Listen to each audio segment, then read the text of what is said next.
गर्मी की छुट्टी हुई होती है। एक दिन लड़का अपनी माँ से कहता है कि माँ, मौसी के यहाँ गए हुए 1 साल के आसपास हो गया है, तो मैं सोच रहा हूँ कि जाकर के कुछ दिन यहाँ मौसी कह रह लूं, हफ्ता 10 दिन के लिए। तो वो कहते हैं कि ठीक है, कोई बात नहीं, जाकर घुमाऊं, गर्मी की छुट्टी होती ही है बच्चों की, इसीलिए। अभी लड़का जो था वो हाई स्कूल का एग्जाम दिया हुआ था, अभी वो 11वीं में रिजल्ट आता तो वो जाएगा, लेकिन अभी उसका रिजल्ट भी नहीं आया था। वो अपनी मौसी के यहाँ घूमने चला जाता है। उसके जो मौसा थे वो बंबई में नौकरी करते थे और मौसी उसके घर पर रहती थी और सास ससुर से वो अलग रहा करती थी। सास ससुर से उनका तालमेल नहीं खाता था, क्योंकि जो उसकी मौसी थी वो काफी ज्यादा एडवांस थी। सारा दिन उसको मोबाइल चाहिए होता था वीडियोस देखने के लिए और लड़कों से बात करने के लिए। उसकी ये हरकत देख करके उसके जो सास ससुर थे उसको अलग कर चुके थे। अब वो अलग 2 कमरा उस वो बना लेती है और फिर वो उसी में रह रही होती है।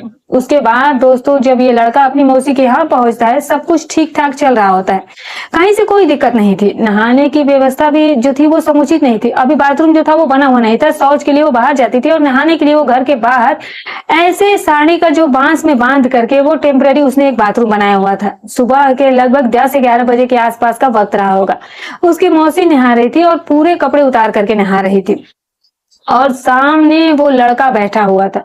तब तक तो सब कुछ ठीक ठाक था, सब कुछ पर्दे के अंदर था, लेकिन अचानक से ऐसा क्या हुआ कि इतनी तेज तूफान आई कि जो उसका टेम्पररी बाथरूम था, उसके जो कपड़े उसमें लगे हुए थे उस सब को लेकर के वो उड़ गया। और फिर जो उसकी मौसी थी उसके बदन पर उस वक्त एक भी कपड़ा नहीं था और वो अपने शरीर को वो अपने हाथ से ढकने का प्रयास करती तो कहाँ कहाँ ढकती, शरीर जो था वो पूरा खुला हुआ था। वो लड़का ये देख करके दंग रह जाता है और जो उसका डेरा डम्बू था इतनी दूर जाकर के गिरता है कि वहां उठाने कौन जाए। और तब तक बगल में ही एक चादर टाइप का पड़ा था, तो जो चादर रखा हुआ था वो लड़का ले जाकर के अपनी मौसी को देता है। उसकी मौसी उससे अपने बदन पर ढकती है, लेकिन तब तक तो वो सब कुछ देख चुका था, वो हर एक जगह को देख चुका था। अब दोस्तों यहीं से शुरुआत हो जाती है मौसी का अपनी बहन के लड़के के साथ एक ऐसा खेल जिसकी कल्पना दोस्तों किसी को नहीं रहती है। तो आइए जानते हैं कि पूरी घटना में होता क्या है। लेकिन उससे पहले जो नए दर्शक है जिन्होंने चैनल को सब्सक्राइब नहीं किया है, चैनल को सब्सक्राइब कर लीजिएगा। वीडियो कहाँ से देख रहे हैं कमेंट करके जरूर बताइएगा और दोस्तों वीडियो अच्छी लगी तो लाइक जरूर कर दीजिएगा दोस्तों। तो नमस्कार दोस्तों, स्वागत है आप सभी का हमारे यूट्यूब चैनल में। तो दोस्तों हमारी आज की जो सच्ची घटना जो है, ये जो सच्ची घटना है ये है रांची झारखंड की है। यहीं के एक छोटे से गाँव की है। यहीं पर रहने वाला एक छोटा सा परिवार होता था। नई नई शादी हुई थी, शादी हुए मात्र अभी 3 साल हुए थे, संतान अभी कोई नहीं थी। जो महिला होती है उसका नाम होता है निकिता। उम्र उसकी लगभग 27-28 वर्ष के आसपास रही होगी। इसकी शादी पंकज नाम के एक लड़के से हो जाती है। शादी के 1 साल तक तो किसी ना किसी तरीके से परिवार में सब कुछ चल रहा था, लेकिन जो निकिता थी वो थोड़ी तेज तर्रार थी, क्योंकि आजकल की जो लड़कियां हैं जो कॉलेज क्वालिफाई करके जा रही हैं और उनका जो सबका सबसे पहले जो सिस्टम होता है वो इंस्टाग्राम और वीडियो बनाना, यानी यही सब कुछ करने का, जिसके चलते जो उसके सास ससुर थे जो कि पुराने विचारधारा के थे, ये सब चीजें उन्हें पसंद नहीं आती थी। कि नई नई बहू आई है तो वो घर में वीडियो बनाती, कभी दरवाजे पर नाचे कूदे, ये सब चीजें उन्हें पसंद नहीं आती थी और वो उसे रोक टोक लगाना शुरू कर देते हैं। तो ये चीजें निकिता को पसंद नहीं आती है। वो अक्सर ही निकिता और उसके सास ससुर में इस बात को लेकर के विवाद होता था और विवाद बढ़ते बढ़ते इतना ज्यादा बढ़ गया कि एक दिन निकिता को अपने सास ससुर से अलग रहने के लिए कहना पड़ा कि मुझे आप सब लोग के पास साथ नहीं रहना। जबकि जब उसका पति इन चीजों का उसका विरोध नहीं करता था। वो कहती थी कि इंस्टाग्राम से पैसे आते हैं और आप शहर में कमा रहे हो और मैं घर पर रह रही हूँ, इधर उधर करने से अच्छा है कि मैं इंस्टाग्राम पर रील बनाऊंगी तो पैसे भी आएंगे, तो कुछ और भी काम हमारा जो है वो आगे बढ़ेगा। 1-2 बार पंकज ने उसे मना भी किया कि ये सब मत करो, गांव समाज के लोग देखेंगे तो कहेंगे कि नचनिया है इसकी पत्नी। तो बोलिए जिसको जो कहना है कहने दीजिए, मुझे इसे कोई फर्क नहीं पड़ता, मैं तो इंस्टाग्राम चलाऊंगी। पंकज भी उसकी जिद के आगे हार जाता है। अब वो पंकज उसकी जिद के आगे हार करके अपना एक 2 कमरे का घर अलग बनवा लेता है। अभी वो नया नया मकान बनाया था, प्लास्टर वगैरह भी कुछ भी नहीं करवाया था, ना तो शौच की व्यवस्था थी ना ही बाथरूम बना हुआ था। अक्सर जो है टॉयलेट जाने के लिए बाहर ही जाना पड़ता था और बाथरूम के लिए वो जो है टेम्पररी चारों तरफ बांस गाड़ करके उस पर साड़ी वगैरह लपेट करके बनाया हुआ था और उसी में निकिता नहाया करती थी। एक दिन की बात है कि गर्मी का समय होता है। निकिता की बहन का एक लड़का होता है जिसका नाम शैलेंद्र होता है, जो कि कक्षा 10वीं का पेपर दिया था। अभी उसका रिजल्ट भी नहीं आया था और गर्मी की छुट्टी स्कूल में हो चुकी थी। शैलेंद्र एक दिन अपनी माँ से कहता है कि माँ, मौसी के यहाँ गए हुए बहुत टाइम हो गया है, पिछले ही साल गया हूँ, कहोगी तो जाऊंगी तो 10 दिन 20 दिन घूम के आऊंगी, वैसे भी तो मौसी अकेली है। तो वो बोली कि ठीक है चली जाओ, वो भी तो घर से अकेली रहती है, तुम भी रहोगे तो कुछ दिन उसका मन लगा रहेगा और तुम उसकी कुछ मदद भी कर दिया करोगे। अब शैलेंद्र अपनी मौसी के यहाँ जाता है, वो सिर्फ घूमने के लिए गया था, लेकिन उसके साथ कुछ ऐसा हो गया था दोस्तों कि उसको कल्पना बिल्कुल भी उसने नहीं की थी। मौसी के यहाँ गए हुए भी 1-2 दिन का ही वक्त बीता था। मौसी उसकी सुबह के लगभग 10-11 बजे के आसपास के नहाने जाती है, उसी टेम्परेरी बाथरूम में जो कि वो बना करके रखी हुई थी। उसमें वो नहाने जाती है, पहले पानी वगैरह भरती है और फिर उसके बाद गीले कपड़े ले जाती है और फिर वो साड़ी का एक ऐसे गेट टाइप का बनाया था, उसको नीचे करके ईंट वगैरह से दाब देती थी और उसके अंदर ही वो बैठकर नहाया करती थी। उसके बाद दोस्तों ये नहा रही थी और ऐसा अचानक से क्या हुआ है कि एक तूफान सा आया और ये तूफान इतना भयानक था कि इसका जो टेम्पररी बाथरूम था वो पूरा डेरा डंबू उड़कर जाकर के लगभग 100-200 किलोमीटर दूर जाकर गिर गया और जो उसके कपड़े उस पर टंगे थे वो भी साथ में ही उड़ गए। जैसे ही वो सब कुछ उड़ता है, निकिता अपने शरीर को ढांकने का प्रयास करने लगती है। चूंकि उस वक्त उसके शरीर पर एक भी कपड़ा नहीं था, वो सारे कपड़ों को उतार करके नहा रही थी।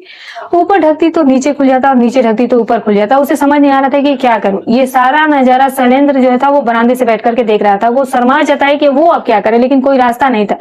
वो वहीं पर के दुबक करके बैठ जाती है और सर को नीचे कर लेती है। तभी शैलेंद्र शर्म और लज्जा को त्याग करके एक चादर पड़ा तो वो उस चादर को उठाता है और फिर उसे ले जाकर के अपनी मौसी यानी निकिता को देता है और उससे वो अपने बदन को ढकती है और फिर ढक करके वो अपने कमरे में जाती है और फिर नए कपड़े पहन करके आती है। लेकिन अब कहीं ना कहीं निकिता की आंखों में एक अजीब सी शर्म थी। वो शैलेंद्र से नजरें नहीं मिला पा रही थी। उसे लगा कि शैलेंद्र ने जो नहीं देखना चाहिए था वो सब कुछ देख लिया। वो भी समझ गया कि मैं कैसे नहाती हूँ और मैं पूरे अंदर से कैसी हूँ। दोस्तों अभी पंकज को गए हुए लगभग 8-9 महीने के आसपास हो गया था। वो दूसरे शहर में नौकरी किया करता था, पैसे कमाता था और उसी से सारे घर का खर्च भी चलता था। 1-2 दिन तो बीता, लेकिन जो निकिता होती है वो शैलेंद्र से अभी तक नजर नहीं मिला पा रही थी। शाम को दोनों खाना खाते हैं और फिर निकिता उसे अपने पास बुलाती है और कहती है कि शैलेंद्र इधर आता। शैलेंद्र आता है, बोलता है कि हाँ मौसी बोलो। तो वो कहती है कि आप बैठो मेरे पास। उसे अपने पास बैठाती है और बिठाने के बाद उससे कहती है कि तूने कुछ देखा तो नहीं।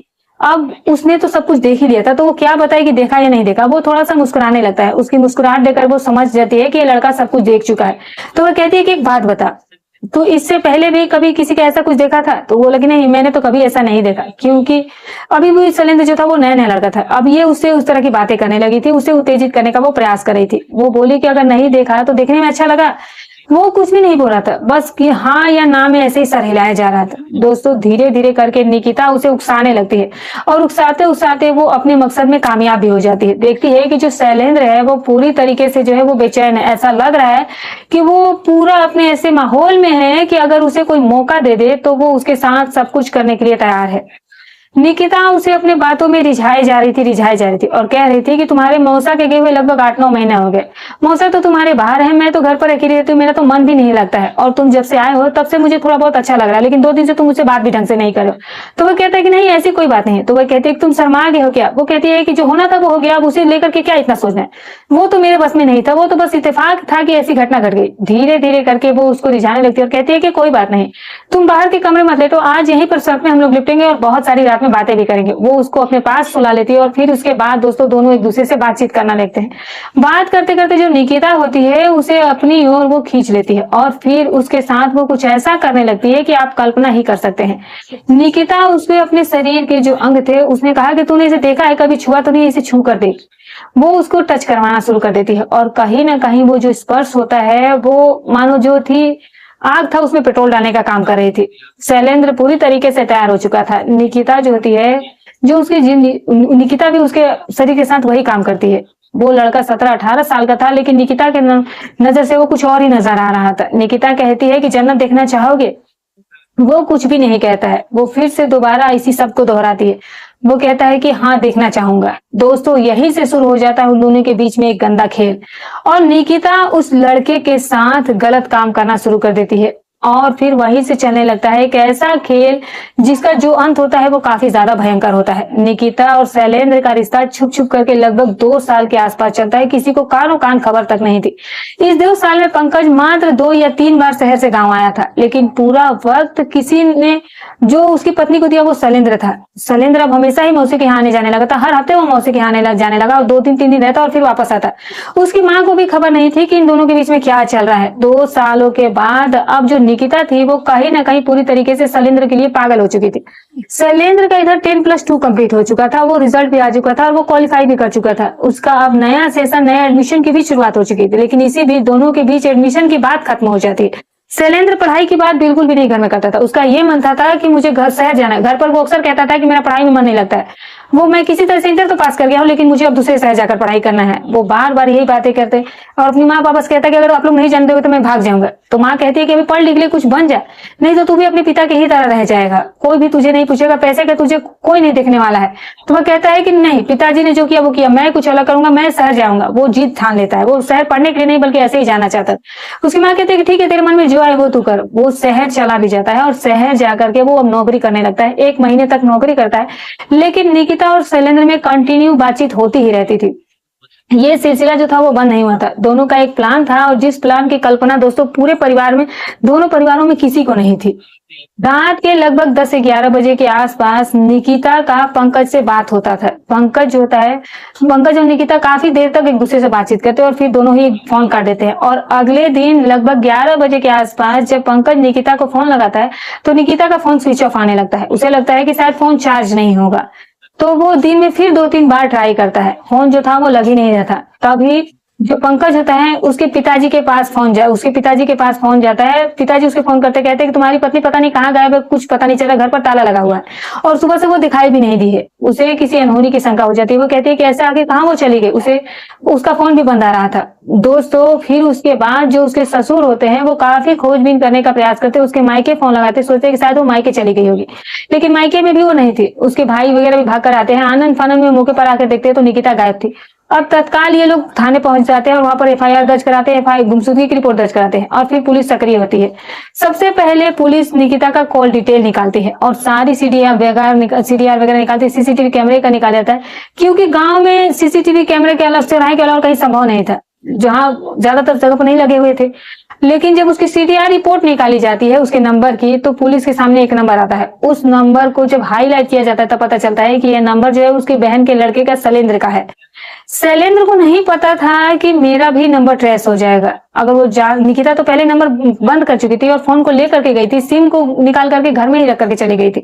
जब शैलेंद्र का नंबर ट्रेस किया जाता है तो शैलेंद्र के लोकेशन निकलता है बिलासपुर के आसपास में। बिलासपुर में पुलिस उससे संपर्क साधती है तो उस लोकेशन पर पुलिस पहुंचती है जिस लोकेशन पर उसका नंबर दिखा रहा था। जब वहां पुलिस पहुंचती है और जो नजारा वो देखती है वो दंग रह जाती है। वो देखते हैं कि जो शैलेंद्र है, शैलेंद्र के कमरे में निकिता भी है। निकिता और सकिन पुलिस जो दोनों को गिरफ्तार करके वहां से ले आती है, उनके गांव ले जाती है। और जब पुलिस उन दोनों को गांव ले जाती है तो गांव में हाहाकार मच जाता है, कहे कि ये कहाँ गई थी। अब सभी को पता लग गया था कि ये भाग करके गई थी, ये जो है कांड करके ही कुछ गई थी। अब पंकज को जब ये बात पता चलती है तो वो भी हैरान हो जाता है कि मेरी पत्नी इतना गंदा खेल कैसे खेल रही है। दोस्तों यहीं से विवाद शुरू हो जाता है। अब जो निकिता थी वो साफ साफ कह रही थी कि मुझे इसके साथ रहना, तुम्हारे साथ नहीं रहना है। अब गांव समाज के लोगों को समझ में नहीं आ रहा कि क्या निर्णय लिया जाए। पुलिस भी परेशान थी क्योंकि ये जो शैलेंद्र था ये भी अब बालिग हो चुका था। निकिता के जिद के आगे सभी लोग हार चुके थे। शैलेंद्र भी उसके साथ रहने के लिए हाँ करने लगा था। लास्ट में निकिता और शैलेंद्र जो है वो साथ में रहने के लिए तैयार हो जाते हैं, जबकि दोनों की उम्र में लगभग 10 साल का अंतर था। लेकिन दोनों के बीच में जो प्यार था वो इतना तगड़ा वाला था कि फिर दोनों एक दूसरे से जुदा होने का नाम ही नहीं ले रहे थे। उसका जो पति पंकज होता है वो ठगा हुआ महसूस होने लगा था। उसे लगा कि शादी करके यार मैं लाया और ले करके कोई और चला गया, लेकिन अब इसमें क्या हो सकता था। अब उसको अब कुछ समझ नहीं आ रहा था। दोस्तों पुलिस प्रशासन दोनों को ही कोर्ट मैरिज करा देती है और दोनों ही साथ में रहने लगते हैं। तो बहुत सारी ऐसी घटनाएं जब सामने आती हैं जो रिश्तों को शर्मसार कर देती है। तो दोस्तों कहानी में बस इतना ही। आप इस कहानी के बारे में क्या राय रखते हैं दोस्तों, कमेंट करके जरूर बताइएगा। वीडियो अगर अच्छी लगी हो तो एक लाइक कर दीजिएगा, चैनल पर नए तो चैनल को सब्सक्राइब कर दीजिएगा। फिर मिलूंगी कल एक और नई सच्ची अच्छी रोचक कहानी के साथ। तब तक अपना और अपने परिवार का ख्याल रखें।